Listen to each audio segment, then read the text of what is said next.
第11題咁仍然都係一題 stat 有關嘅題目啦。OK， 咁而家佢講明K 係 positive integer， 咩意思？即係1、2、3、4、5、6、7嗰啲如此類推，唔可以係零，唔可以係負數，唔可以係小數。OK，A part 佢就而家同你講話個 mole 係2啊，問你 K 嘅最小值係幾多？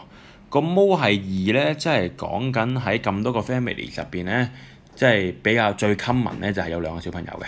咁你睇翻個表咧，呢度係有9個 family 係有2個小朋友嘅。咁佢暫時都係最 common 嘅，因為佢比隔離嗰啲係大噶嘛。咁但係個 K 係咩你唔知噶喎。咁而家佢就話俾你聽係個 mole 係2啊。咁 K 其實最少係幾多咧？其實最少幾少都得㗎。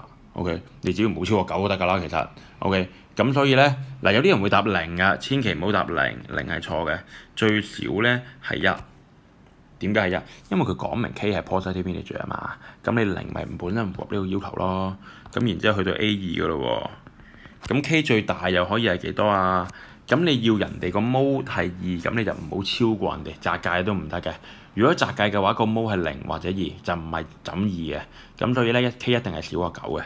咁 K 少過9咧，最大係8啦。點解我今次直接寫答案咁瀟灑嘅？因為佢 write down 講明 write down 咧得答案分嘅啫。OK， 所以唔需要任何 step 嘅。OK， 繼續㗎咯喎。B part 好高難度嘅呢度 ，C part 反而會簡單啲。不過我照做個 B part 先啦。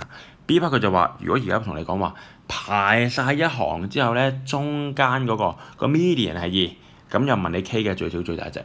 咁排晒一排，我哋點樣理解咧？我哋當即係排下先啦嚇。咁呢度咧會有 K 咁多個 family 係冇小朋友嘅，然之後2個 family 係1個小朋友啦，有9個 family 係2個小朋友，然之後有6個 family 係3個小朋友，然之後仲有7個死喺度。OK， 咁而家佢話咧排晒一排，佢話個中間嗰個係2嘅，問你 K 嘅最小最大值。嗱，佢講排到一排個中間斬出嚟係2，即係可能呢個位或者呢個位啦都得嘅。咁咧，我哋要計最大最小值咧，通常我哋會諗最極端嘅情況嘅。咁有咩2個最極端嘅情況啊？第一個最極端嘅情況咧，就係其實嗰個天平嘅中間咧係呢個位。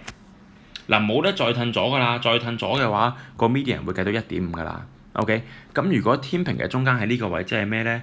即係其實呢度左邊嘅數字數目會等於呢度右邊嘅數字數目。嗱，小心啲啊！呢度右邊咧係唔包呢個2啊，呢個2係中間嚟嘅。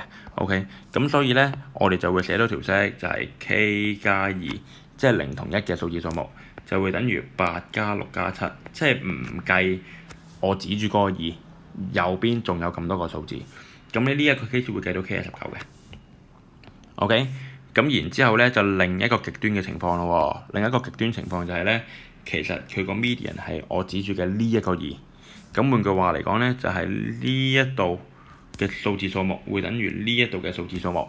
咁你又可以計到啲咩啊？就係 K 加2再加8就會等於6加7。OK， 咁樣先係個 median 會係喺度佔最嗰個位嘅。咁嘅情況咧，你就會計到 K 係3啦。咁其實你計完呢2條數咧，應該你就會樂觀嘅啦。即係其實3同埋19就係 K 嘅可能性嘅最極端嘅嗰2個情況。咁換句話嚟講 ，B1 問你最少嘛，咁最少其實就係3咯，而最大就係19咯。OK， 就係咁樣啦。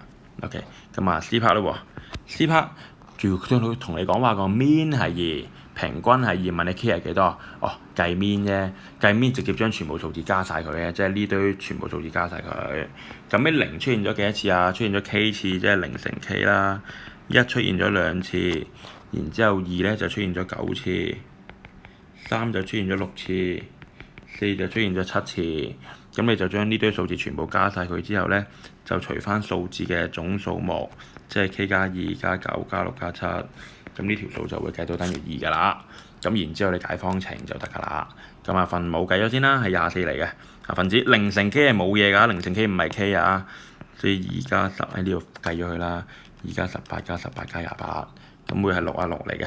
分子係66，分母係 K 加24，就會等於2。換句話嚟講，即係66等於2K 加48。你將66減翻48，再除翻2，你就會計到 K 係等於9㗎啦。OK， 就係咁樣去處理啦，咁就攞得晒6分㗎啦。嗱，呢個 C part 就一定係要呢個 step 啦。咁計親 mean 咧，有時如果佢直接叫你 write down 嘅 mean 或者1分咧，咁我哋就直接撳機或者你直接撳即係錯出嚟啦。咁但係呢次要解方程，咁呢一定有個 step 㗎，OK？咁呢題咧就係咁樣處理㗎啦。